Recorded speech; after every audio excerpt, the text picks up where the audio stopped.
पूर्व मुख्यमंत्री अशोक गहलोत का बयान विधानसभा में 2 साल बनाम 5 साल की वो बहस जो चुनौती दी थी कांग्रेस के नेताओं ने और भारतीय जनता पार्टी के मुख्यमंत्री लोकप्रिय मुख्यमंत्री भजन लाल जी ने स्वीकार किया।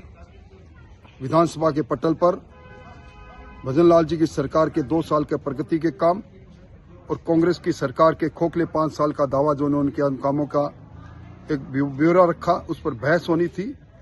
और ये मैं समझता हूं साहसिक काम है। इस प्रकार विधानसभा में बहस की चुनौती को स्वीकार वही करते हैं जिनका कसनी और करनी में कोई अंतर नहीं रहता। भजन लाल जी ने जो कहा वो किया, दुम दबाकर कांग्रेस भागी। अब उस बात पर बौखलाहट भरा बयान अशोक गहलोत साहब का मैंने देखा।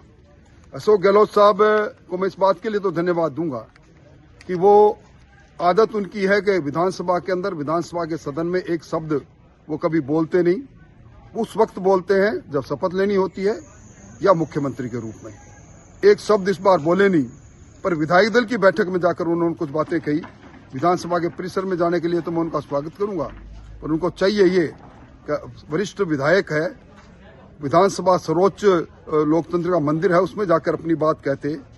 कानून व्यवस्था की बात गहलोत साहब कर रहे हैं। एनसीआरबी के आंकड़े उस सच्चाई को जुटला रहे हैं। राजस्थान में पिछली सरकार की तुलना में 16% अपराध कम हुए हैं, हत्याएं कम हुई हैं, बलात्कार कम हुए हैं। गहलोत साहब, आपके समय में पूरा राजस्थान शर्मसार था जब महिला अपराध की दृष्टि से हम पहली पायदान पर थे, साइबर क्राइम में पहली पायदान पर थे, लूट में दूसरी पायदान पर थे।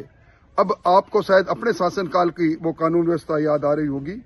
आप प्रधानमंत्री जी की अजमेर यात्रा पर भी टिप्पणी कर रहे हैं और ये कह रहे हैं कि 18 वो कॉलेज जो हमने खोले उनका उद्घाटन हो रहा है। जरा लिस्ट भेज दें, आपने कौन से कॉलेज खोले? आपके कॉलेज खुले हुए थे, धर्मशाला में खुले, दड़बों में खुले, उस प्रकार कॉलेज नहीं थे। ना कोई आपने भौतिक संसाधन दिए, ना मानवीय संसाधन दिए। आज हम विधिवत रूप से जिसमें विद्यार्थी पढ़ सके, उस शिक्षा का संबंध है और इस तरह के कॉलेज खुल रहे हैं और उनका कहीं उद्घाटन भी हो रहा है, तो पेट में मरोड़े नहीं चलने चाहिए। मैं समझता हूं राजस्थान में जो प्रगति हो रही है भजन लाल जी के समय में, उससे आंख से आंख मिलाकर बात करनी चाहिए। अच्छा होता कि अपने विधायक दल को अभी भी आप सद्बुद्धि दे ताकि इस पर बहस होकर राजस्थान के आवाम के सामने सारी सच्चाई साफ में चली जाए।